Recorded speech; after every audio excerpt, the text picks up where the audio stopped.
A Minnesota mother arrested after 6-year-old's body was found in the trunk of her car.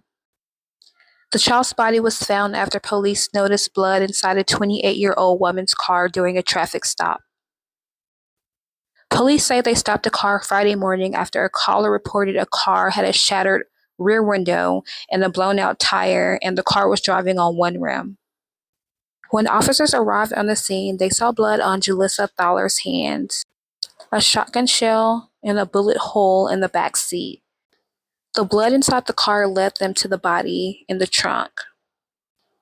28-year-old Julissa Thaler was charged with first-degree and second-degree murder for the death of her 6-year-old son, Eli Hart.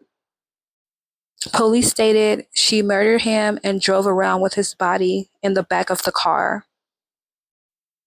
Eli was placed into foster care after concerns regarding his mother's mental health grew.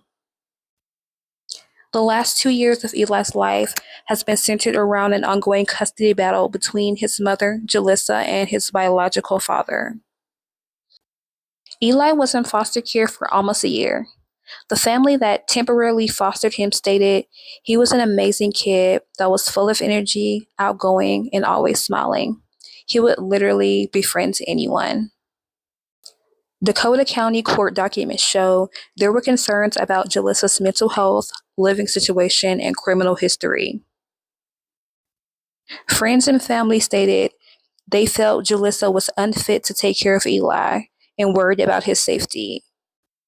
There was also another unidentified individual who was also in the car with Julissa and has been arrested. In addition to the vehicle, investigators processed multiple crime scenes, including an apartment and local gas station. She fatally shot her son just 10 days after receiving full custody of him. Investigators said Eli was shot inside of his mother's car in a parking lot at Minnetonka Regional Park. Police found the body in the trunk May 20th. During the closing arguments, defense lawyer Brian Leary said she participated in the boy's death, but she was not the one who shot him. He also said there were no eyewitnesses or videos connecting the mother to the unaliving of her son.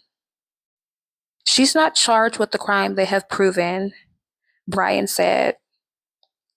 She destroyed evidence, lied to police, and ran away, but they have not proven beyond a reasonable doubt that the gun was in her hands when it fired 9 times into her son. Assistant Hennepin County Attorney Dan Allard said there was overwhelming evidence, including cell phone data, linking her to all the sites involved in the child's death. It showed that Julissa unalived her son either for life insurance money, the decline of her mental health, or the stress of the custody battle between her and the boy's father. He noted the boy's DNA was found in Julissa's hair and on her skin and clothes, and questioned if she didn't shoot him, why didn't she tell the police when the police pulled her over? The child's father had filed a lawsuit alleging child welfare workers ignored warning signs before his child's death. He had previously filed a petition seeking custody shortly before learning his son was murdered by his mother. He told jurors his son was his everything. Police responded to Julissa's home 21 times in 10 months. She was also arrested for stealing pills from a health clinic and had to find a new pill testing facility because they reported her having bizarre behavior. Julissa's ex-boyfriend testified at trial that she and Eli had an argument the night before he died because he did not want to go to bed.